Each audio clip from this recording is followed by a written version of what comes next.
Hello, my friends, and welcome to another episode of Mega Man 11.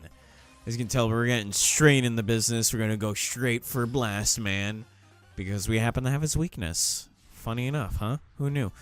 But, this level's a little bit tricky, mostly because of the mini-boss here. It takes a bit to get used to. I know that my first playthrough of this, it wasn't that easy, for obvious reasons. But, after you get used to it, though, like the pattern and everything, it's actually a fairly simple fight. It's just one of those things in this game where, like, it just comes down to, like, knowing your positioning and, just timing, really. Other than that, this level is actually pretty simple. It's definitely one of the easier levels in the game, except for the fact that I probably get hit a lot here. Now, as you can tell that I am doing post-commentary here, it's just something I want to test out. It's nothing against the sheer fact that I, maybe got lazy or whatever. I wanted to try something a little new. Maybe I'll jump between post commentary and live commentary, and we'll see how things go. But hopefully you won't really notice too much of a big difference between commentary styles, because I try to be consistent with both things. So I definitely think it would probably be easier to do post commentary, but like I said, I'll just leave it to you guys and what you want, and yeah. But pretty much, Last Man's Level, like I said, it's very self-explanatory.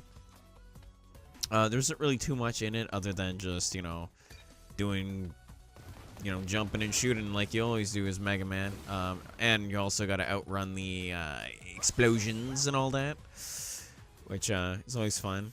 Here is where I actually forgot how to use my rush mechanisms because I forgot that they were mapped to circle and triangle.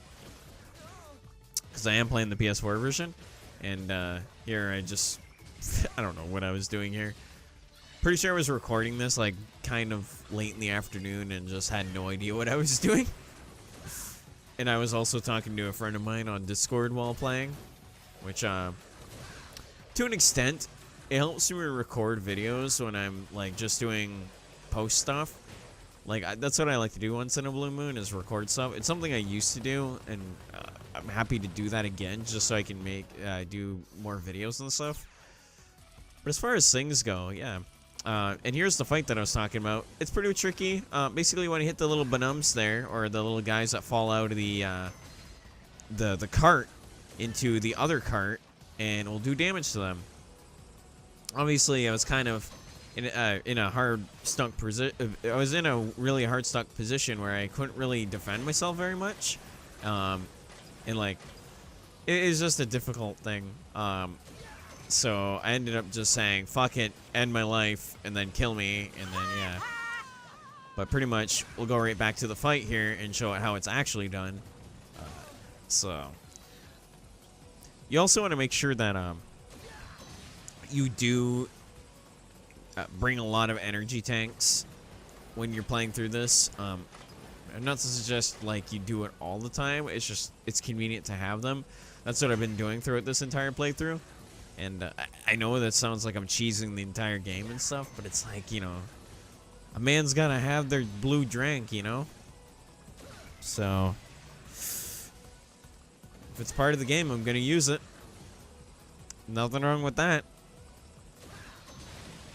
I will eventually do maybe like another fun little playthrough where I play through the game when I know it a lot better. And here, this is where the fight gets a little trickier now because he gets a lot faster, so you have to like time your shots better. He also likes to reverse himself, so that's where I was just like, you know what? Fine, I'll hit you from the other side and kill you. So, yeah, that's a fun little mini-boss. Takes a while, but if you're patient, which you should be in this game, you'll be able to beat it in no time. Like, I'm sure speedrunners will, like, find some way to, like, completely break that fight, but, at the moment, this is just a casual playthrough. This part's tricky. You have to make a very specific jump. In this case, we do. And, I get worried with those kind of jumps because I always think that I'm not going to make it, but I do anyway because I'm me.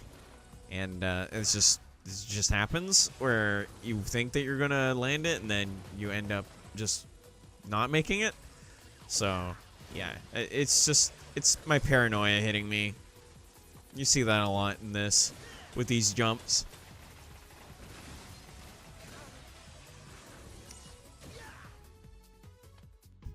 But pretty much this game is, you know, I'm gonna be honest. I love it. It's probably one of my favorite Mega Man games, next to probably the third game.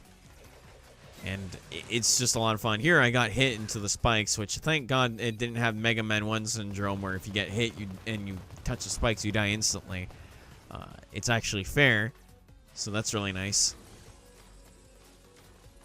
But these levels, I forgot to mention too, Mega Man 11 also has some really fucking long levels, which, I mean, to an extent, thank God I had a beat with me, because I got knocked into that pit and I thought I was gonna die there, and I was gonna be pissed if that did happen.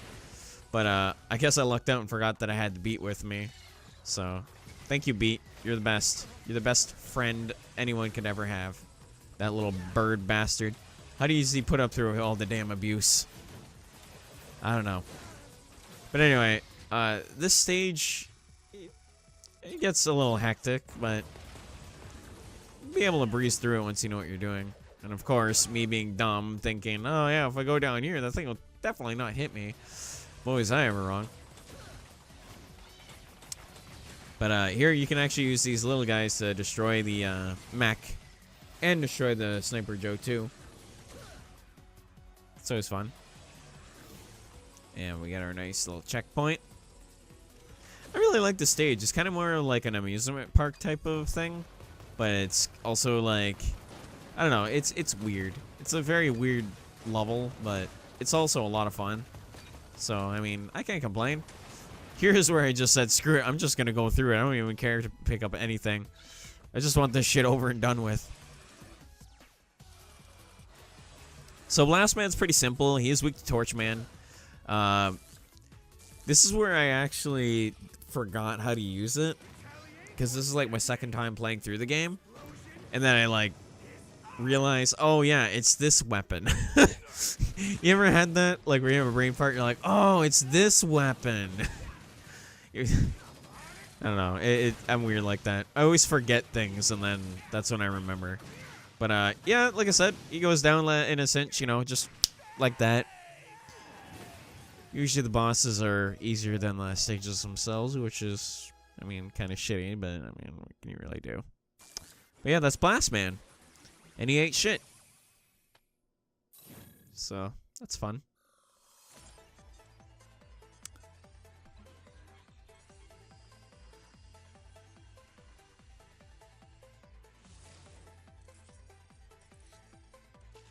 But yeah, we learn about how the Blast Man weapon works, which we're going to be using that in the next stage.